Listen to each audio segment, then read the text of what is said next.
Ah.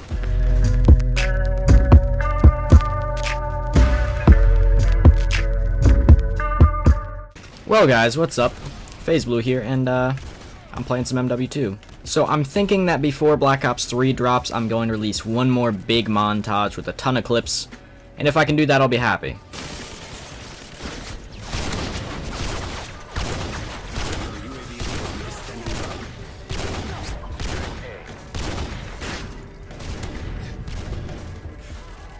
Alright.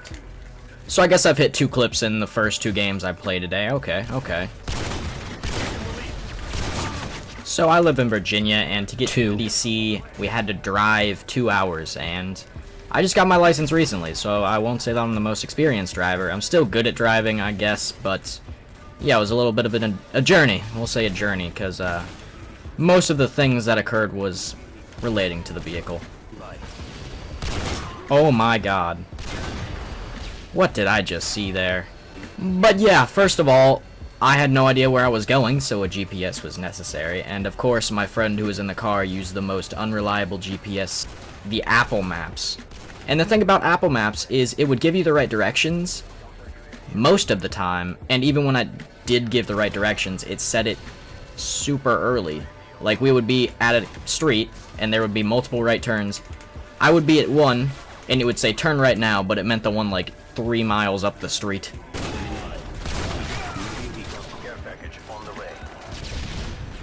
Did I just get killed by a modded controller? It's 2015 and modded controllers are still rampant. So after using that terrible Apple Maps software for a while, you know, we finally made it into the DC area. But DC is a complicated city. There's stuff all over the place. There's different turns, different things like that. I was completely lost, and we relied solely on the GPS for this part. And it ended up taking us into like 3 different military secured places. And it was kind of awkward to be there, because it was, you know, a little bit odd. At a certain point we were instructed to drive past the Pentagon, and then another we were in just a random desolate location, and I actually went up to like a security barrier, because that's what it told us to do. And there was an officer there who told me that since I'm not trying to go there, to do a U-turn, you know, go to the left and then turn around. So I did that, but he meant go to the left and then keep going for about, you know, 2 minutes and then turn around. But he didn't say that, so I didn't do that, and then he just starts shouting at me.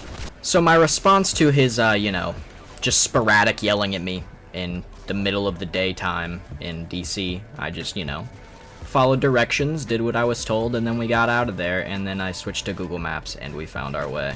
The concert was actually held in West Potomac Park, but my buddy, who was my little, you know, companion for the weekend, that sounded wrong, but yeah, he looked up a parking complex.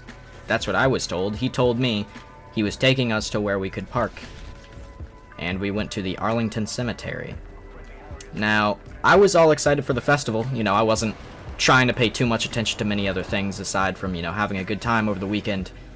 But I did notice that a sign in the cemetery, the parking area of the cemetery, we didn't park, you know, on the actual tombs or anything, it said the park closes at 8. And I noted that. I audibly stated, hey, the park closes at 8, is this a good idea? But my friend convinced me that it was a good idea, so we parked in the Arlington Cemetery and took the 1.5 mile journey to the festival grounds. And, you know, it was a great time. But when we got back, the shenanigans occurred once more.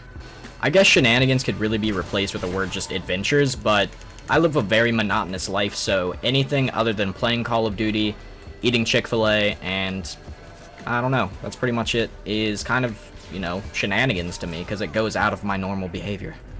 So I'm tired, you know, from being at the festival all day. I'm also super excited, because I just saw Drake play. And we come back. We walk the 1.5 miles back to the cemetery from the festival grounds, and the gate to the cemetery is closed and locked, and there's no one around at 10 p.m. So, we both came to the realization very quickly that we didn't have a car anymore.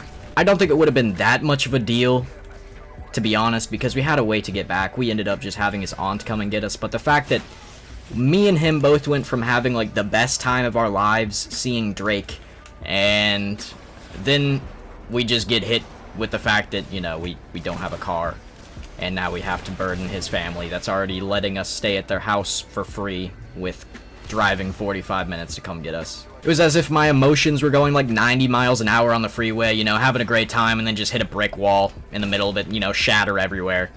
I mean, I didn't cry or, you know, kill anyone, but I was just a little bit disappointed in the decisions I went along with.